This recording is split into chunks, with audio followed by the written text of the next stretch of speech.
Members, fortified by standing order 2177, I proceed to recognize Deputy Whip. Thank you, Chairman. Alaji, congratulations.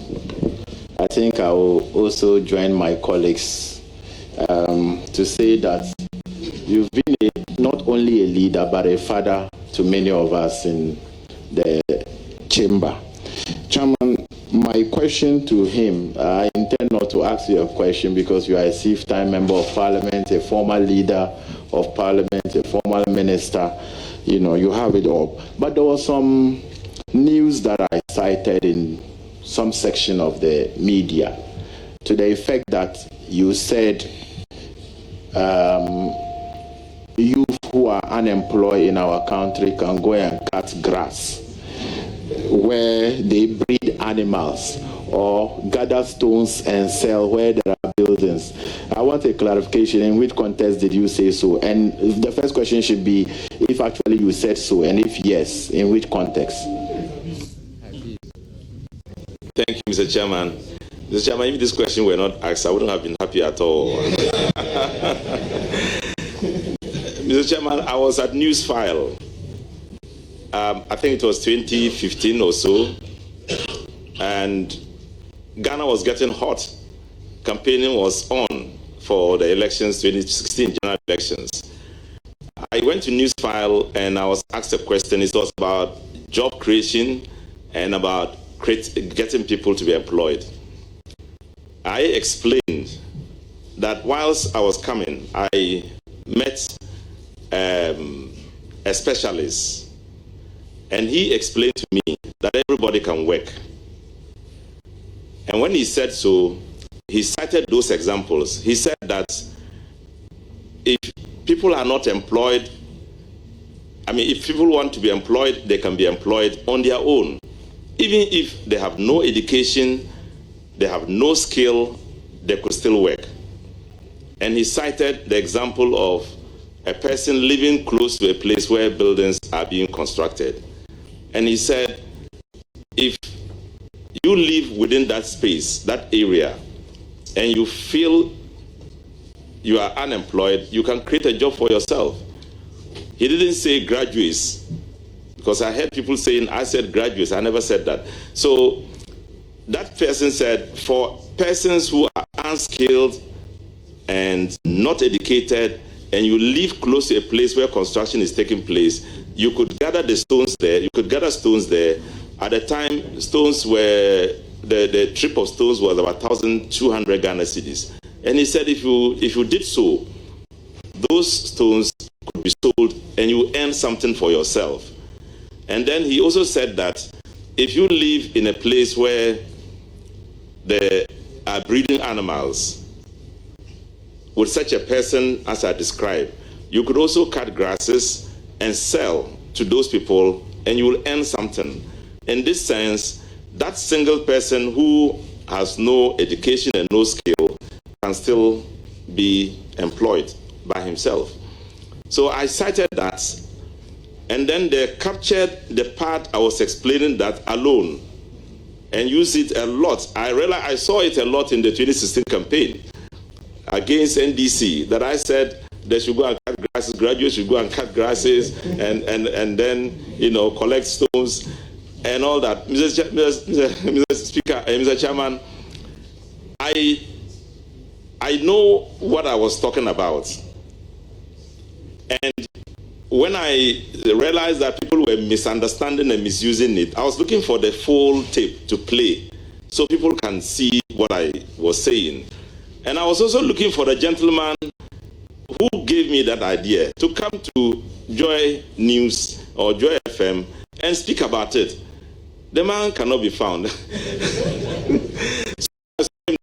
I said, you gave me this idea, and then I'm running into problems. You won't come and explain. I wish you were here. He's do you want me to call his name? You were there when I was blaming him the other time at Alaji's house. So, Mr. Speaker, it is simply not that I'm saying you should do so.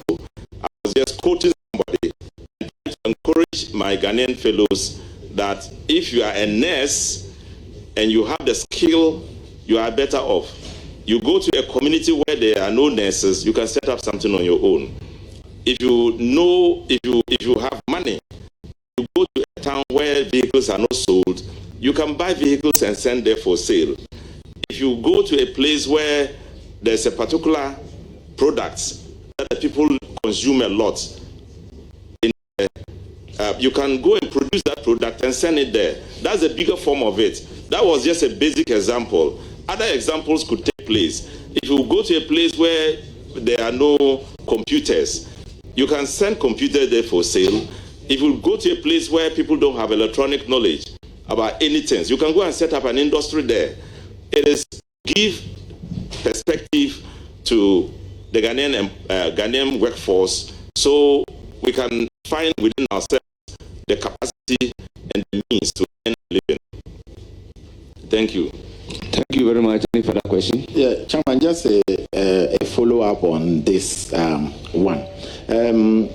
Your explanation is clear. And then now I think you being sent to a ministry that will definitely have a responsibility of job creation, workers' welfare, and do you consider the grass cutting and the stone gathering as part of the 24-hour economy to help reduce unemployment?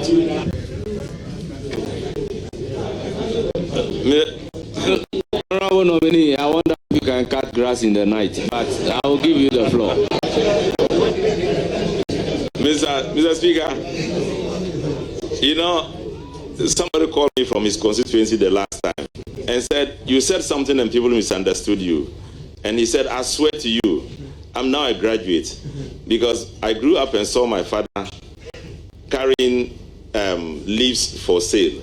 I grew up, and as a student, I work on it, and it has helped me, and I'm a student. I'm a graduate from his constituency.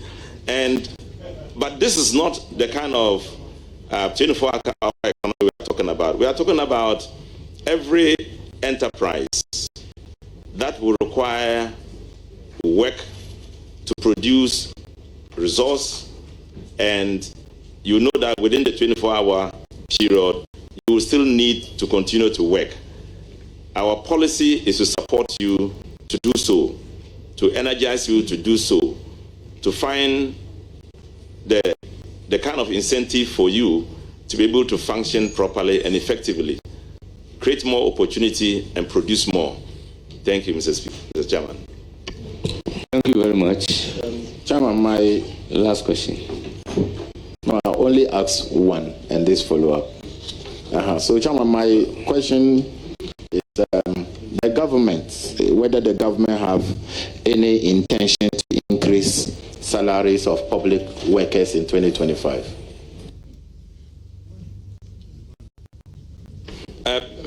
Thank you, Mr. Speaker, Mr. Chairman. Mr. Chairman, it's one of the key areas under negotiation right now, and I will be able to respond to it when I get into the ministry. Thank you, Mr. Chairman. Chairman, I won't ask any third question except to say that we wish you well, and we know you continue to guide us as you guide us.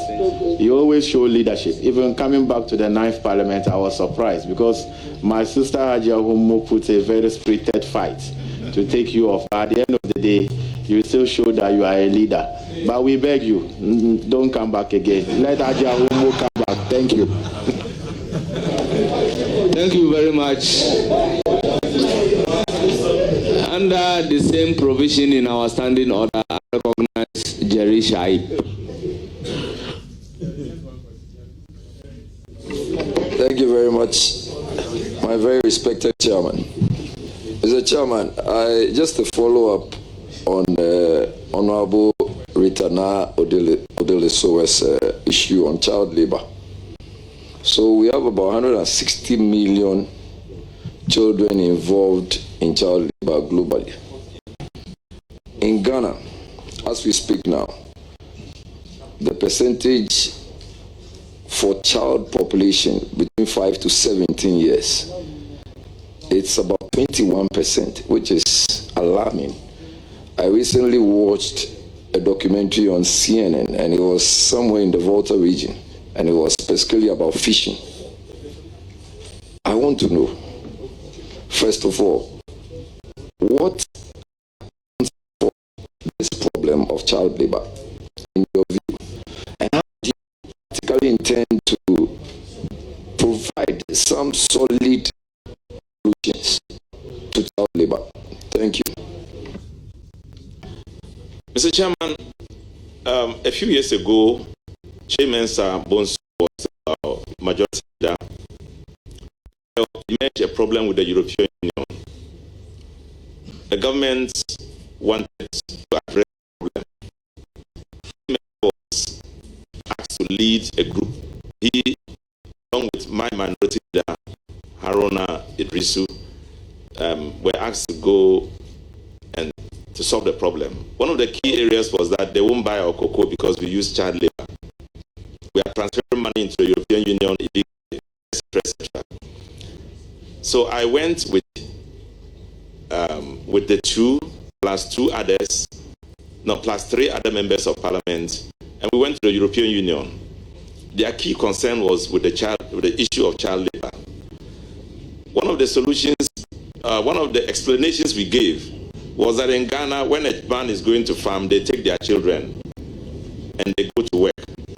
When you go to see them, you don't say they are engaged in child labor. If a man is a blacksmith and then he goes, or let me say, a plumber, and he's going to work, sometimes he gets the child to carry his things if he's on holidays, and they go and work and then come back.